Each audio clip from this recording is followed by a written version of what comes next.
Monsieur le ministre, la parole est à Monsieur Gérard Charras. Merci, Monsieur le Président. Ma question s'adresse à Monsieur le ministre du Travail, de l'Emploi, de la Formation professionnelle et du Dialogue social. J'y associe mes deux collègues députés de Moulins et de Montluçon. Monsieur le ministre, depuis quelques mois, nous vivons un déferlement de plans sociaux qui n'épargne aucune région de France. Beaucoup furent différés. Certains sont la conséquence inéluctable d'une situation industrielle durablement compromise. Mais pour beaucoup, je pense en particulier pour l'allié à Svana, à Candia, à JPM, à DMI, pour beaucoup, ces plans procèdent de décisions boursières, unilatérales et arbitraires. Ces choix ne doivent rien ni à l'économie générale d'un secteur, ni au marché, ni à la productivité. Souvent, c'est d'ailleurs la justice qui finit par le dire, comme pour ces divers à 5 heures par exemple. Mais quand la justice le dit après l'appel à la cassation, c'est naturellement trop tard. Ces décisions arbitraires, elles ont un coût social énorme, assumé par l'État et par les collectivités, mais surtout par les partenaires sociaux.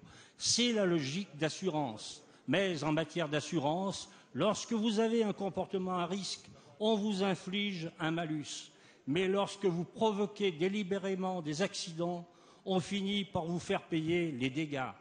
Ma question est simple.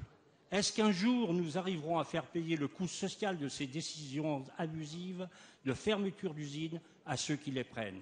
Et qu'ainsi, en pratiquant en quelque sorte la vérité des prix, nous puissions avoir de vraies décisions stratégiques prenant en compte l'économie et pas simplement la bourse. Je vous remercie. Merci. La parole est à Monsieur le ministre Michel Sapin. Merci, Monsieur le Président, Mesdames, Messieurs les députés. Monsieur le député Charras, merci pour cette question. D'abord, vous avez cité une série de drames sociaux, de drames industriels qui frappent votre département comme ils peuvent frapper d'autres départements. Je voudrais d'abord vous assurer que Arnaud Montebourg et moi-même suivons attentivement chacun des cas, comme vous le savez, différents l'un de l'autre, pour essayer, dans la mesure du possible, d'y apporter solution. Mais vous avez voulu étendre votre question à juste titre d'une manière générale, en soulignant 2 points. Aujourd'hui, il y a des licenciements qui sont interdits par le droit et qui pourtant sont prononcés.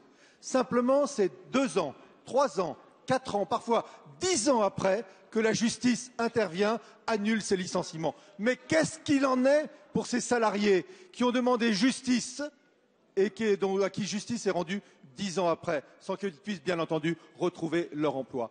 L'accord du 11 janvier, sa traduction dans la loi dont vous allez avoir à débattre ici, empêchera ceci, car ce sera tout de suite qu'un contrôle aura lieu. Contrôle dans l'entreprise par les organisations syndicales, contrôle de l'État pour éviter et même interdire des licenciements qui seraient illégaux. La deuxième partie de votre question, c'était est-ce que les entreprises pourront payer le coût de leur licenciement, le coût social individuel pour les salariés ou le coût collectif pour le territoire lui-même qui est touché par ces licenciements? Et ma réponse est oui. Aujourd'hui, ça se fait après, peut-être, parfois, longtemps après.